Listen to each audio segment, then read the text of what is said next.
What's up, y'all? Alex here once again in Scarborough, Toronto. This is literally the third straight walking video I'm filming in the East End borough, and we're at the southeast corner of Ellesmere Road and Markham Road. I just got off 3507 on my 995. I was just at the university because I was there for some lab work, and I also had lunch as well from Pizza. And the sun has mostly disappeared. It's just the clouds that are taking over the sky probably for the rest of the day. When I left my place, it was sunny, but it didn't really last long. And it's back to the freezing mark. Monday and Tuesday were very warm. We got up to the double digits. Yesterday probably went to around like 5. I don't even remember. And it was probably because it was raining all day yesterday. And I know Ottawa, Montreal area, they got hit hard the most because they got a lot of freezing rain. Luckily for us, we were spared. And this is the weather for today, which is a Thursday early afternoon, the 12th of March 2026. And it is around, let me check my now working watch, just after 1:15 p.m. and I'm here in the Woburn neighborhood. Woburn. I'm not sure if it's Woburn or Woburn or whatever. It's a freaking weird ass name. Well, anyway, Markham Road. On Monday, I filmed a walking video along Shepherd Avenue East from Markham Road to McCowan Road. After scratching the idea of making a walking video along this street, I don't really like this street that much, especially north of Ellesmere Road, because it turns into a 3-lane stroad. This is 2 lanes now, but regardless of how you look at it, it is still a stroad.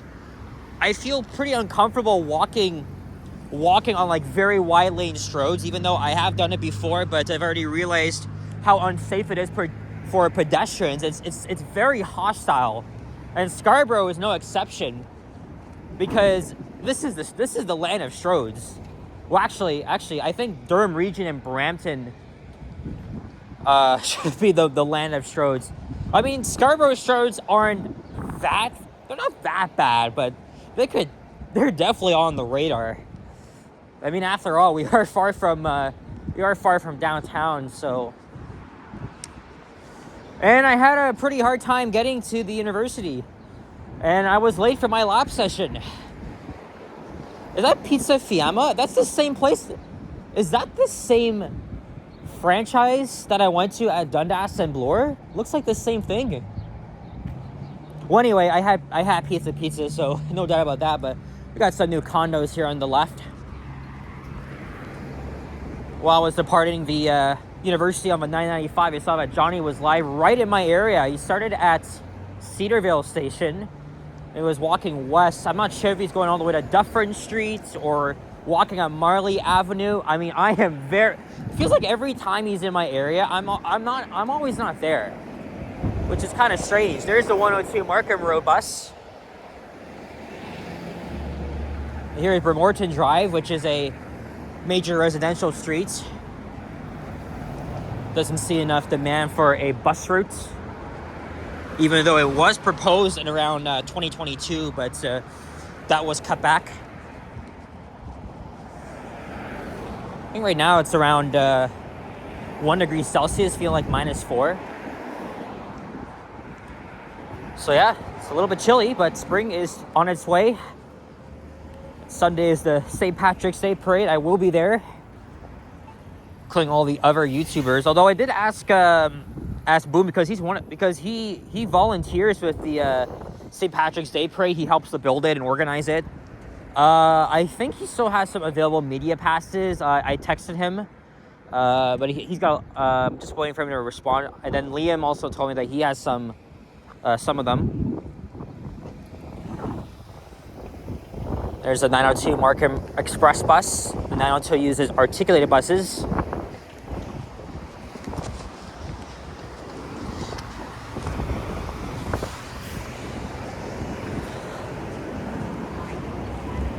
Yeah, the rainstorm here wasn't as bad as in Ottawa and Montreal, because they were hit with lots of freezing rain and ice accumulation. I actually saw a video on social media of one of the LRT trains on the Confederation line, right, the cursed Confederation line. There was I saw sparks flying because of the ice buildup on the power lines. That the train was stopped, and yeah, there were sparks. I'm not surprised, because I did hear, of course, the Confederation line has had many issues ever since it opened in 2019. I mean, I like it. I've been on it before, but I'm still waiting for an opening day for the Eastern extension to trim. And then I'll probably get my ass up there. I was hoping I would do that last fall, but they didn't announce an opening date, so it looks like it's gonna be in the summer. And then the REM in Montreal is gonna open up its next new line, which I will be there to try it out. Maybe not an opening day, but sometime after that. I do have 3 final exams confirmed in mid to late April, so I guess right after my last exam of the semester, I'm probably gonna start booking my trip there. So I just gave you guys a hint of where I'm going. Nothing confirmed, but I really want to go back there. I love Montreal and their transit too. So while this part of Markham Road is mostly residential, there are still some commercial spots along the ways. We're making our way down to Lawrence Avenue East.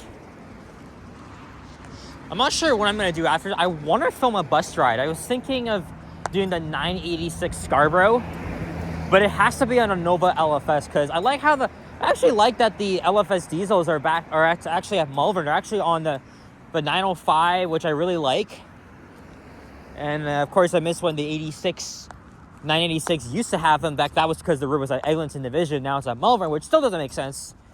I was really hoping a lot of routes would be shifted from divisions when Line 5 opened, but that did not happen. And some of the allocations don't even make sense. They don't. I would just write to whoever is in charge of operations, but this is the Gatineau Hydro Corridor. Oh yeah, and as I was saying, I had a very hard time getting to the university. I think this is the first time I was ever involved in a delay or shutdown along Line 5. So what happened was, speaking of diesels, here comes 8951.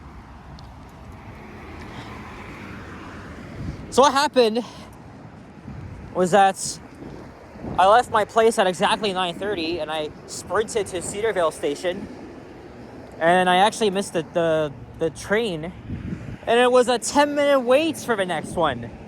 Even the next arrival times on both the TTC website and from the station platforms are so inaccurate. So I was definitely fuming about that. You shouldn't have to be waiting that long for a freaking train, especially if it's after rush hour, because there weren't that many people at Cedarville, but there were on the train. And then I think after we got out of the tunnel before Sunnybrook Park Station, we started to slow down a bit. Now, I was aware that there would be delays between Aga Khan and Sloan Station because of track issues. But then, what was it? We grinded to a halt for about more than 8 minutes. I think it was around less than that, but still, it was a long wait. Yeah, between Aga Khan and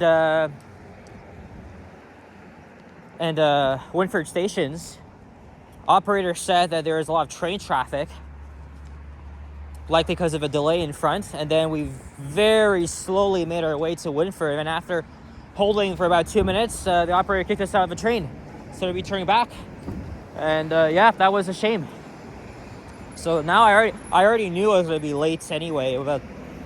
And to my luck, immediately came a 34 Eglinton bus, and I just took it the rest of the way to Kennedy Station without further incidents. All right, here's some commercial spots now. Look, we have a daycare and then a strip plaza coming up.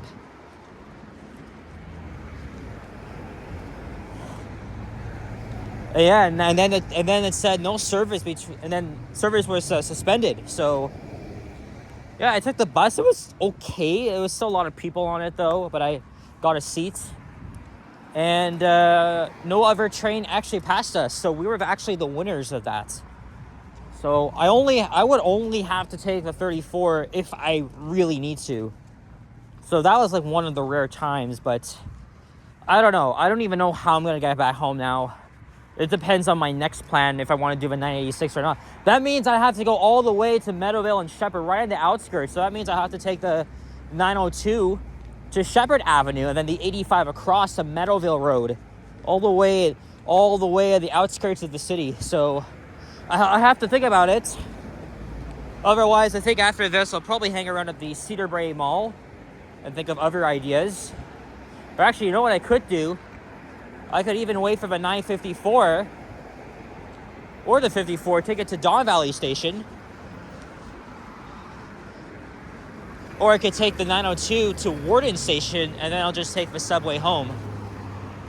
No big deal. The options are endless. All right, so we have a couple of plazas here now.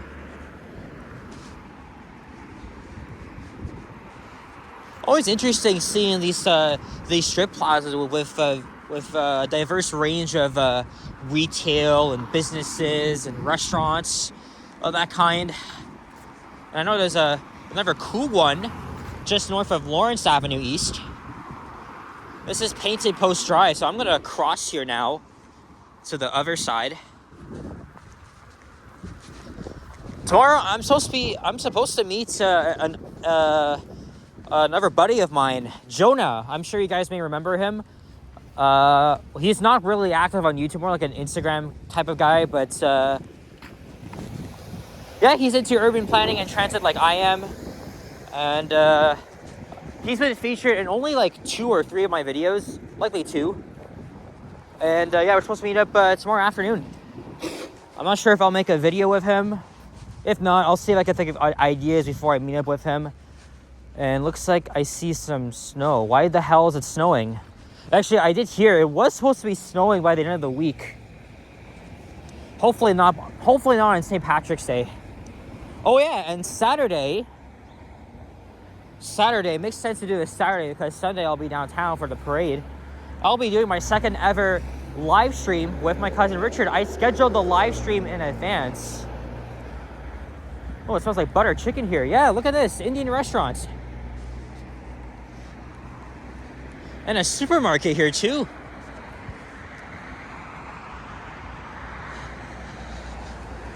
Yeah, so it's gonna be a live stream from Richard's house. He's gonna help me with the technicalities and hopefully connect it to the webcam via OBS. So it's gonna be like a Q&A hangout stream while we play like NHL, Fortnite, or maybe like Injustice on his PlayStation 4. And also Tuesday, I'm sure you guys already saw the video, but I witnessed a verbal altercation with this fucking idiot, this asshole of a service dog, quote unquote. I don't even think that service dog was real. I don't know. His dog out of nowhere starts barking, and then he got in a scuffle with a black female passenger. I was sitting like 2 sections away at the back of the train. And, well, initially started soft, but the guy was really loud, though. He started at, like, Laird Station, then after a little bit, and then after Lee's side, it escalated. I heard both passengers yelling back and forth. I heard the lady saying, well, now you're a racist cunt. It's like, oh, now I'm racist, fool. What a fucking idiot, man. What a fucking idiot. And it got the eyes of all of us passengers because he was so aggressive and kept saying, like, I have a service dog, right? Again, I was at the back of a train, couldn't actually get what he was saying, and then another guy intervened, coming to the lady's defense. Actually, I think the girl was about in her 30s or something. Anyway, yeah, she was being verbally attacked by this fucking individual. I don't know if it's because maybe not everything has to do with race, but he was just being an entitled Karen. It escalated so much. Somebody pushed the emergency alarm, and we knew we were going to be held at the next station, Mount Pleasant. So that's when I pulled up my phone and started recording. And finally, the guy left the train. But man, was it ever fucking chaotic. What a piece of shit that guy is. Oh, sorry. Oh shit, well, anyway. Yeah, what... That guy was very aggressive, and he kept yelling as he was getting off the train. And you even noticed I was recording. He's like, "Oh, fuck you, dude." And well, when you behave like an asshole, you're gonna be on YouTube. So, because you're making a fool out of yourself, you're disturbing everybody's peace on the train.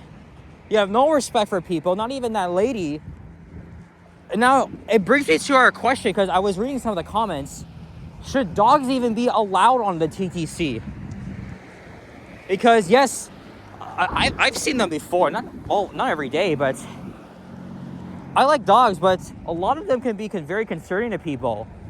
If you have like a service dog, well, I mean, you have a disability. But I think that guy was trying to fake it.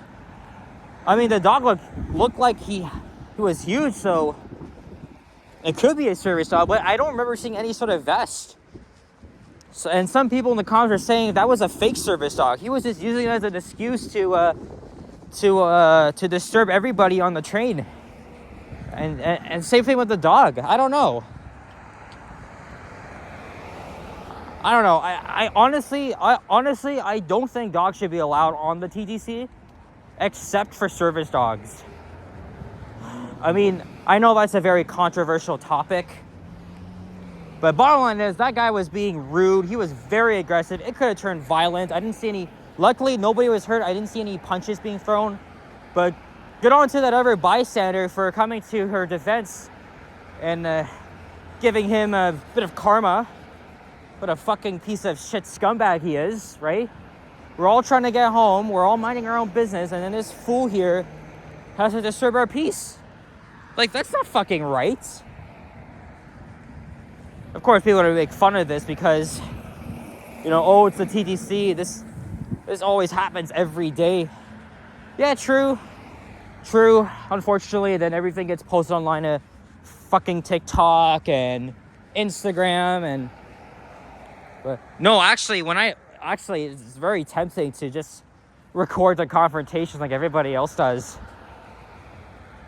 But I haven't responded to I haven't looked at your comments in several days. I've been meaning to do that, so I'll have to try and get that done later today. Been so busy. I just laughed it off when that guy cussed me out for recording, even though I am in public and there's cameras on board the train. Nobody was called. No police officer, no supervisor, not even the freaking operator. So it's like they don't give a shit about what's going on. It's just maddening. Yes, I still think the TTC is safe. It's nothing compared to like New York or Los Angeles or Chicago. But if only TTC employees would do their fucking job and realize that people's lives are at stake, you should at least go do something and kick that fucking guy off, or if any case, get the cops out here and arrest that fool. I don't care if he has mental issues or whatever. It doesn't look like he has. But come on. You just scared the living crap out of people. I knew my video would probably get a lot of views. Well, it's not even at 1,000. Last time I checked, it was at like 700 or something. So, yeah. That was a very crazy experience.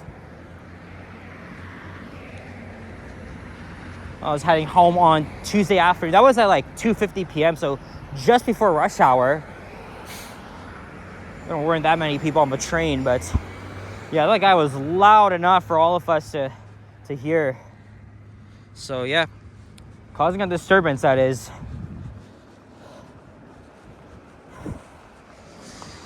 As thankfully, no punches were thrown. And that's all I'm going to say about that.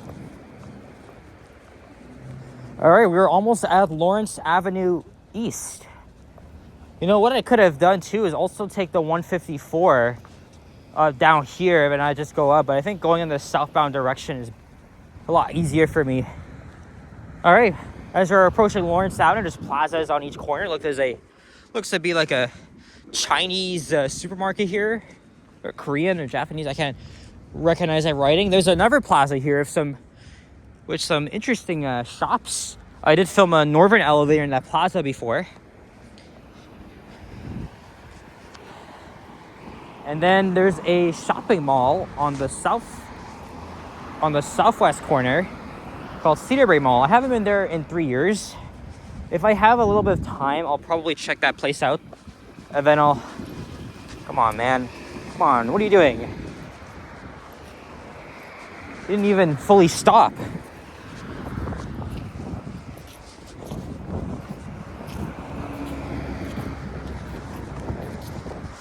One thing I should also mention is that even if people have disabilities, right? Well, they think they own the fucking sidewalk or the whole seat or whatever, but you still gotta have respect for your fellow passengers, okay? Like, just because you have like special needs doesn't mean the world like fucking revolves around your dumb ass. Look, if I see you in a wheelchair, of course I'm gonna be making space for you. But don't be all aggressive going in people's faces and like telling them, oh, fuck you and all this, or I need to get moving or whatever. Like, that's not how this shit works. Oh yeah, the bystander also apologized to everybody on the train for yelling, even though he was coming to the guy's defense. That's very Canadian, right? Because in Canada, we always say sorry. So that was very good. Honestly, that was very Canadian of that guy. That was a great response from him. So, I guess kudos to him. Oh, look, there's some food trucks here in the other corner.